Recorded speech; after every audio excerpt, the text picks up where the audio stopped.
Okay, so, pop quiz. What is the plot of Cats? Now, I know most people would say it's a trick question. There is no plot to Cats. To which I will say, no, there is. It's a very thin plot, but there is, in fact, a plot to Cats. And it goes like this, that once a year, the cats of this particular tribe all get together and try to decide who among them is worthy of being reborn into a second life. You know, the whole cats have 9 lives things. Now, I bring that up because the question arises, what happens when someone says, I want to make a movie out of that concept? Well, you get that god-awful CGI Cats movie. But then what happens if a better idea comes along and says, I want to make a movie about someone who decides who gets to be born? And out of that comes this film, 9 Days. You know, as I watched this film, as it started up, I was kind of struck by the fact that there are 2 subjects that playwrights and novelists and poets and filmmakers love exploring. One is love, and the other is death. Or even if it's not death, it's the question of what happens when we're not here on Earth. The afterlife, the before life, you know, what's out there, Uhura, that type of thing. This is one of the first films I've ever seen that is contemplating what happens before life begins. So many of these films deal with, you know, the consequences of what happens when life ends. There's a film from the 80s called Defending Your Life, where apparently after you die, you go on kind of a mock trial to, you know, and your life is kind of weighed, your choices examined, and a decision is made whether or not you get to come back into another life. This goes the entire opposite direction and takes things from a point of innocence where your candidates are asked to judge based solely on what they witness, and then from those decisions, a choice is made whether or not you get to be born in the first place. So what is this film? So that's the thematic backdrop. What is the film actually about? So the film is about a gentleman named Will, who is a chooser, and his job is that he gets sent a certain number of candidates, and over the course of about 9 days, which I believe is supposed to be 9 months, you know, in real time, he makes the decision which of them is going to be reborn, and then, or born in the first place, I should say. And then, once he makes that choice, he watches his charges throughout their entire life. He has this wall of old TVs, and he watches them and records their life, basically. Literally, you know, on a hard copy and on a VHS, because, you know, God can't afford a DVD burner, apparently. And as this movie starts, one of his charges, seemingly the apple of his eye, his greatest achievement, the one he chose and seemed to watch closer than any of the others, a woman named Amanda dies, and with her dead, there's now a vacancy, and he has to decide who among these 4 or 5 souls that come to him is going to get her slot. And basically, if you don't get the slot, then you fade away and you never existed. Which is pretty harsh, to be honest about it. But, you know, you don't get to reapply or anything like that. So it's a fairly interesting concept for a movie. I feel like a movie like this with that's a heavy concept, the devil is really in the details to it, because there's a lot of things about this movie that I didn't get at first, but then as the film went on, made more sense about the workings of the world, how things functioned. For instance, one of the first things Will says to his charges is, if I choose you, then you're going to go and you're going to live a life of nurture, of love, you're going to be supported and all of this. And that got me thinking, it's like, you know, well, how does that work when there are so many people who don't have that in the world? You know, there are so many people who don't have nurture and love and support. You know, so how does that work? You know, and what about people like, you know, Hitler or Donald Trump? You know, who the fuck was picking them? you know. And as it kind of turns out, the choosers were people who were once alive. So Will once lived and had a life, and it ended. And the choosers are selecting people just kind of based on their own criteria, their own judgment. There's not a script they're following, apparently. They're just kind of making it up as they go. So that would answer that question. And again, I mentioned that if you're not chosen, the characters kind of fade away, which again seems like a cruel thing. But again, one of the thematic elements of this movie is that the before life is a mirror of the real world, the real life.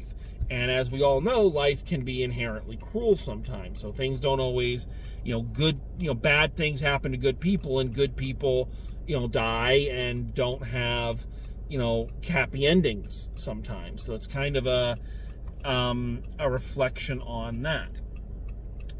On the larger scale, the film is really dealing with that, time-honored moral of life is beautiful, and that beauty is in the details, that the wonderful things about life are not necessarily these big triumphant moments, but they're in the small moments. A lot of this is seen through the eyes of one of the candidates, a girl named Emma, who is, for lack of better terminology, she's basically an ethereal manic pixie dream girl.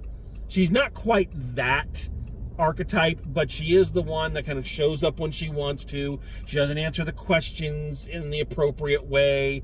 She's curious. She wants to know more about Will, whereas the others are more interested in themselves. Things of that nature. It's a person that you look at and you immediately say, well, that's going to be the person who's chosen. She thinks outside the box. She's not part of the system.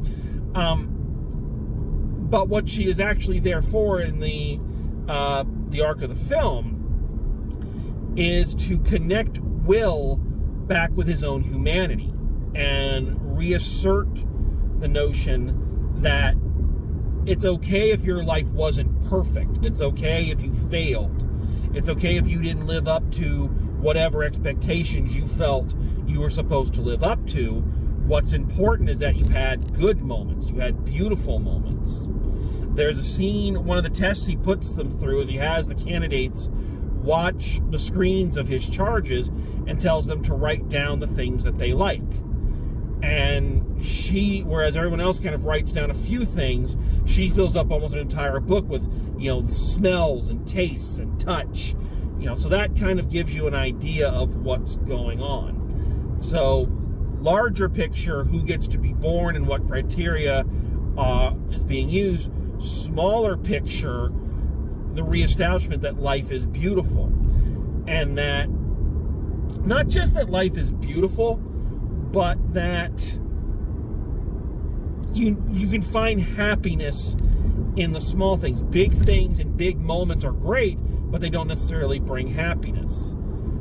For instance, Will's protege, or his prize choice there, Amanda, was a prodigy. She was a concert violinist, but she wasn't happy. And the same thing kind of goes for Will when he was alive, from what we find out, that he was a good person, but he was never happy. He never really, or he didn't accept happiness.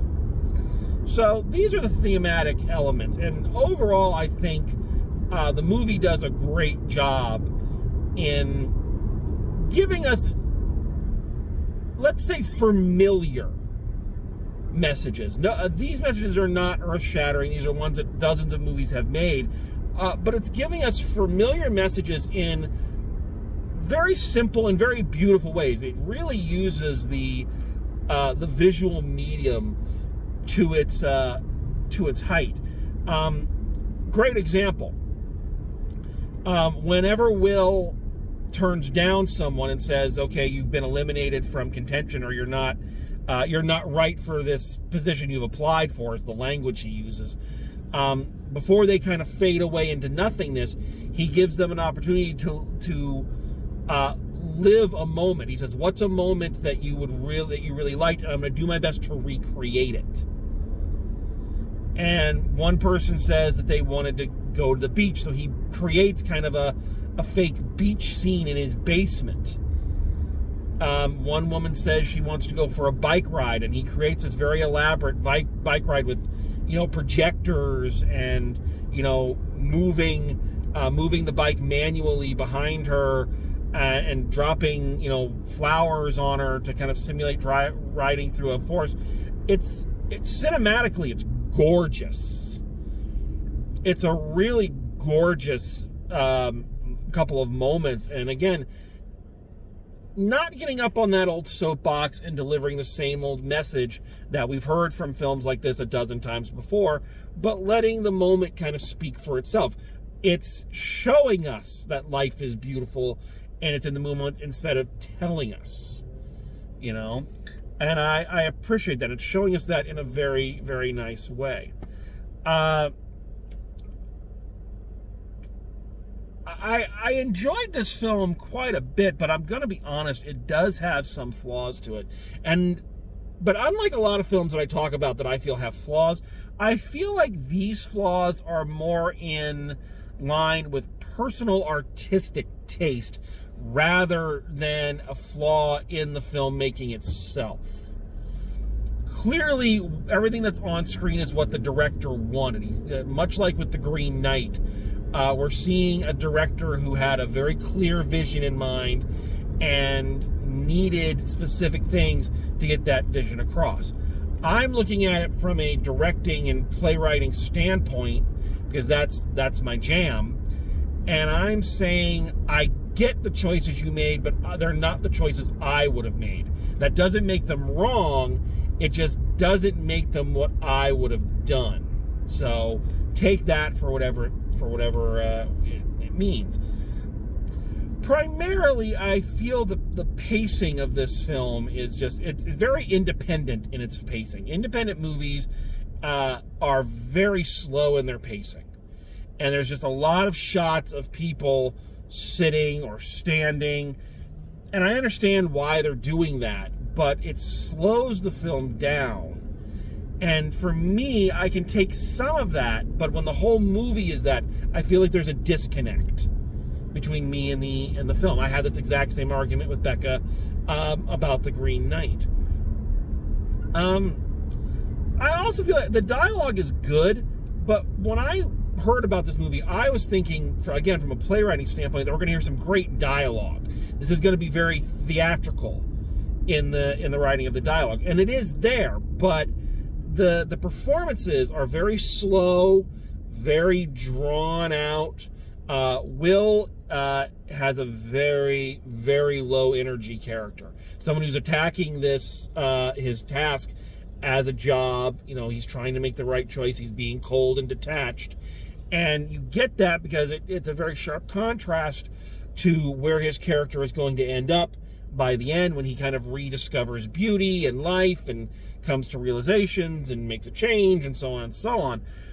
The problem is that it's a great character arc, but watching it for the first time, it makes it very hard to connect with Will and very hard to feel for Will. I think he can play a character who is, what's the word? Introverted. You can play a character who's an introvert or who's playing everything close to the vest and not have them be a monotone, very kind of, I guess I'll get up and do things today. You can play a person who has lost their zeal for life without actually draining all of the life from them. So it's a choice I really didn't like. Now the question has to be, is that choice wrong for the film? Just because it wasn't the choice I would have made, does that make it a wrong choice? And the answer is no. I think the film works, and how Will is played can work and maybe works upon multiple viewings. But in the first viewing, it just was very difficult to get into the film because Will was just such a non-presence. which is funny because the actor has a great deal of presence. The same actor who played M'Baku in Black Panther and the subsequent Avengers films. So the actor has presence. So it's weird that the character has presence and no presence at the same time. Rounding that out, balancing that out, though, we have the brilliant Benedict Wong as they never quite say what his job is. He's not a chooser. He's there to give Will his opinion on if he made the right choice. So he's like another voice, a second opinion kind of guy. And again, we can see here where the contrast is. So Will is a guy who was alive and yet acts like he's got no life in him, whereas Benedict Wong's character was never alive, but he's got all this life in him. So you can see kind of the contrast the director was going for. I don't know how much else to really say about this movie because I feel like it is one of those films. I don't think there's anything really spoilery about this film, but it's one of those films where I feel it's an experience. It is a film that you kind of need to see for yourself and feel the character beats and the growth and the journey for yourself in order to kind of have it work. If I sit here and tell you this happens, this person gets eliminated, that person gets eliminated, this is how they handle it, this is how this one handles it, I feel like it robs you of that experience. So it's a very difficult film to talk about in a lot of detail because I think you should experience it for yourself. So let's just try to wrap this up in terms of the big questions. It's beautifully shot. The script, I feel, is good, but I'm a dialogue-driven person, and I wanted more dialogue and more exchanges. I wanted to get to know the characters more. I feel they do some brilliant things with the concept. I like the thematic elements and the moral, I guess, if you want to call it that. And I like how everything plays into it, even if I don't always agree with the choices. But the performances, again, very good, even if I don't always agree with the acting choices that were made. I feel like I'm just talking in circles, and it's so weird because it's a film that I am thinking about, but when it comes time to talk about it, I'm finding I'm hitting a wall, which is confusing to me. And in a way, that's kind of something that makes me like the film even more because I'm confused, but I still want to talk about it.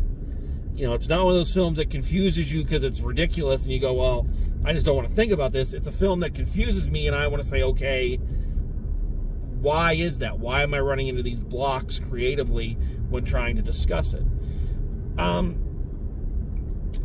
I guess the only thing I can do is give you my opinion and give you my recommendation and then ask you to find it for yourself, view it for yourself, and see what you get out of it. So I guess that's all I can really say. So let's just wrap this up. So final grade for 9 days, I'm going to B+ on this one. I like a lot of it, and the choices that were made that I don't agree with, I understand why they were made. They fit the story and the thematic elements. They just don't necessarily connect with me. But I think it's a beautiful film. It's an interesting concept. It takes a tired point, but makes it in a new and accessible way and uses all the tools that it has at its disposal in order to make it. So I don't know if this review has been coherent in the slightest. I actually restarted it. I don't do that a lot with the drive home reviews because I felt like I was just rambling, which I do anyway.